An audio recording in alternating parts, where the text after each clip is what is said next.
E eu me lembro, qual professora foi? A Telec, eu acho que também que ela falou, né?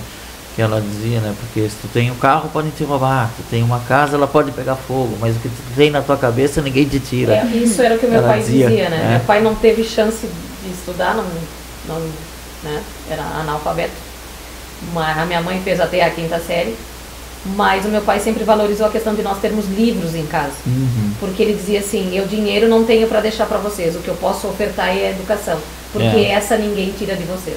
Que não deixa de ser o lema da nossa escola. Única herança imperecível. Professora, se tu não falar aquela hora, realmente eu ia esquecer. Né? Foi feita uma nova versão do hino, né? As trevas nós combateremos com um grande facho de luz. Na verdade, não. Colégio Santa Vitória, senda que o saber conduz. Viu como eu lembro? Mas na verdade não é uma nova versão. Na verdade é uma gravação atualizada, né? Em estúdio, gravada em estúdio.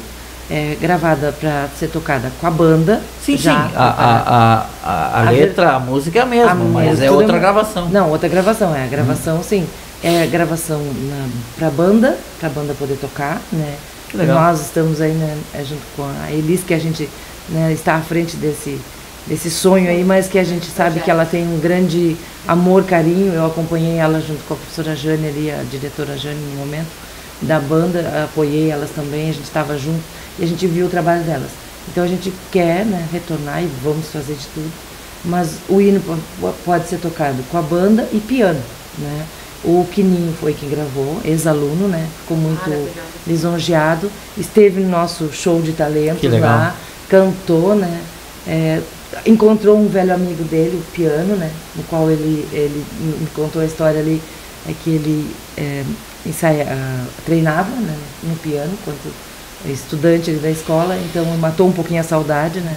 E foi um momento assim maravilhoso ter o hino novamente, né? Porque eu realmente nunca tinha escutado o hino. Eu fui aluna de eles aprenderam agora, eu só lido a letra. Isso é uma lembrança, até vou fazer, que a professora Adriana Riada, não sei se deu aula na tua época, talvez, né? Ela levava a gente às quartas-feiras na aula de artes para cantar o hino. E o hino, ele tinha uma versão impressa na capa do boletim que a gente recebia. Isso. E tinha uma versão impressa do hino na capa do boletim, isso na década de 90. Na época que a gente ganhava o boletim era um cartão, né? Eu abria isso. E é a identidade da escola, né? O hino, né? Eu digo, mas que magnífico, uma escola que tem hino. Né? É assim, ó, o ginásio, tu vai, cada dia que tu vai eu não sei se porque eu fiquei todo o verão lá dentro também, né? O amor foi aumentando, vai aumentando, porque tu vai descobrindo coisas, tem um hino, né? Mas essa